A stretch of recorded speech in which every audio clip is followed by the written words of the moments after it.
कि वाह क्या आईपीओ है, लेकिन आज कहना चाहिए वाह क्या सब्सक्रिप्शन है। क्योंकि अच्छा। ये कंपनी डेंटा वाटर टोटल 103 गुना सब्सक्राइब होते हुए नजर आई है, जिसमें रिटेल का सब्सक्रिप्शन हुआ है 38 टाइम्स, नॉन इंस्टीट्यूशनल इन्वेस्टर 200 गुना से ऊपर सब्सक्राइब करते हुए नजर आए हैं, और QIB भी 132 टाइम्स सब्सक्राइब करते हुए नजर और QIB भी 132 टाइम्स सब्सक्राइब करते हुए नजर आए हैं। यानी सबसे कम सब्सक्रिप्शन रिटेलर्स की है, तो सबसे ज़्यादा मिलने के चांसेस भी रिटेलर्स के लिए ही ज़्यादा है। और हमने रिसेंटली काफ़ी टाइम देखा है, जो B2B बिजनेस होते हैं, जो डायरेक्टली कस्टमर से एसोसिएटेड नहीं होते, रिटेलर शायद उन्हें समझ नहीं पाते, उसमें उनका सब्सक्रिप्शन देखने को कम मिलता है थोड़ा। अब इसके बिजनेस की अगर बात करें तो ये जो है वेस्ट वाटर को दोबारा डिस्चार्ज करके प्योर करती है और दोबारा उसे ग्राउंड वाटर को रिफिल करने के काम में कारोबार में है।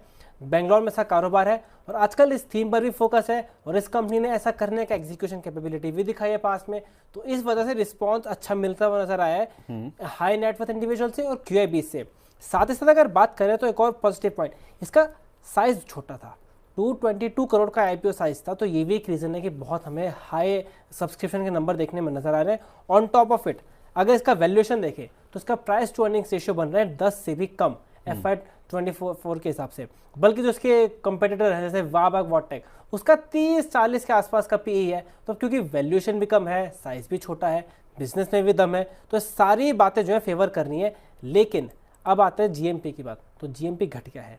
पहले जो है 2 दिन पहले तक अगर देखें तो 40% का GMP चल रहा था, अब हो गया 24-25% के आसपास का मार्केट का असर है। लेकिन यहाँ पे इंपॉर्टेंट क्वेश्चन भी आता है कि अगर GMP घट गया है तो क्या फिर लिस्टिंग के बाद बने रहे या फिर अभी भी लिस्टिंग गेन लेके निकल जाना चाहिए? चलिए, तो इस सवाल का जवाब ले लेते हैं। आस्था जी हमारे साथ मौजूद ही हैं। मैम, GMP कम हो गया, थोड़ी लिस्टिंग जैसे पहले माना जा रहा था उससे कम या फिर नीचे होती हुई नजर आएगी, लेकिन फिर भी अगर 72 रुपये मिल जाते हैं, 294 रुपये का जो हायर प्राइस बैंड है उसके ऊपर, तो आपकी क्या सलाह होगी? लेकर निकल जाना चाहिए? देखिए, इसमें मैं आपको बताऊं, दो तीन पॉजिटिव थे। एक तो इनके मार्जिन्स जो थे वो इनके कंपेटिटर्स से ज्यादा थे, तो ये इनका फाइनेंशियल परफॉर्मेंस भी काफी अच्छा था। और दूसरा, इन्होंने प्राइसिंग भी बहुत डिसेंट की थी। तो ये दोनों की वजह से मुझे लगता है कि यहाँ पे एक अच्छी लिस्टिंग होने की उम्मीद है। 24-25% की अगर लिस्टिंग गेन यहाँ पे होते हैं तो मुझे लगता है थोड़ा प्रॉफिट जरूर बुक करिए। ऐसा नहीं है कि ये कंपनी आगे जाके थोड़ा नीचे होगी, लेकिन दिक्कत हमें सिर्फ मार्केट के मूड और माहौल से है, और उसीलिए अभी हम एक सेफ स्ट्रैटेजी प्ले करने की यहाँ पे हिदायत देंगे। तो बिल्कुल थोड़ा सा पार्शियली प्रॉफिट जरूर बुक करना चाहिए लिस्टिंग के दिन। और ये मैं बार बार बोलती हूँ, क्योंकि कैपिटल सेफ होना जरूरी है। मुनाफा भले ही कम हो जाए, कैपिटल इरोड नहीं होनी चाहिए।